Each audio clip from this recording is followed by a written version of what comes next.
জবাব দে আমার ভাই গ্রেপ্তার কেন? আমার ভাই গ্রেপ্তার কেন ইন্টারিম জবাব দে ইন্টারিম জবাব দে আমার ভাই গ্রেপ্তার কেন? আমার ভাই গ্রেপ্তার কেন ইন্টারিম জবাব দে ইন্টারিম জবাব দে আমার ভাই গ্রেপ্তার কেন? চালো চালো আগুন জ্বালো আগুন চালো জ্বালো জ্বালো তুই গ্রেপ্তার কেন?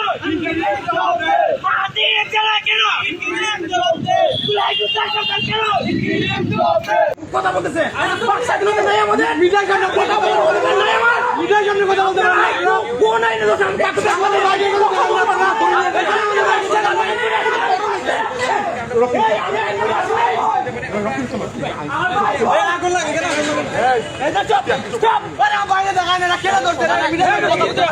এটা খুবই দুঃখনীয় ঘটনা। মাহাদি আমার বাসায় ছিল, একদল ডিবির ওসি সহ একদল ডিবির লোক, তারা আসলো একটা হাইয়েস্ট করে। তার হাইয়েস্টটা ছিল আমাদের গলির মুখে। তারা আসলো আমাদের বাসায়, কোনো ওয়ারেন্টের কাগজ নাই, কোনো কোর্ট অর্ডার নাই, কোনো কিছু ওনারা দেখালেন না। ওনারা জাস্ট মাহাদিকে উঠাই নিয়ে গেলেন এবং কাউকে একজন ফোন করে বললো অপারেশন ডান্সার। আমরা যখন জিজ্ঞাসা করেছি কি জন্য ধরা হচ্ছে, তার বিরুদ্ধে কোনো মামলা, কোনো লিখিত অভিযোগ বা কোনো একটা কারণ তো দেখাবেন ওনারা যে এই একটা কারণে তাকে নেওয়া হচ্ছে, কিন্তু ওনারা কোনো এখন পর্যন্ত কোনো সদুত্তর দিতে পারেন নাই।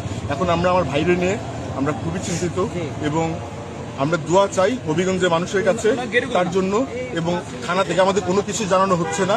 আশা করি যারা এই ভিডিও দেখবেন আপনারা থানায় যোগাযোগ করুন আমার ভাইয়ের জন্য এবং তার সুস্বাস্থ্য কামনা করুন। আপনার নিয়ে এসে থানার মধ্যে, কিন্তু থানার মধ্যে আনার পরে কেউ হয় থানার মধ্যে আছে, কেউ হয় থানার মধ্যে নাই। বলছে আমাদের গাড় ধাক্কা দিয়ে বাইরে করে দিচ্ছে, এই যে থানার গেট লাগাই রাখছে। থানা কি গেট লাগানোর জন্য থানা লাগাই রেখে দিচ্ছে, আমাদের সবাই বাইরে করে দিচ্ছে। এটা কি থানার মধ্যে তালা?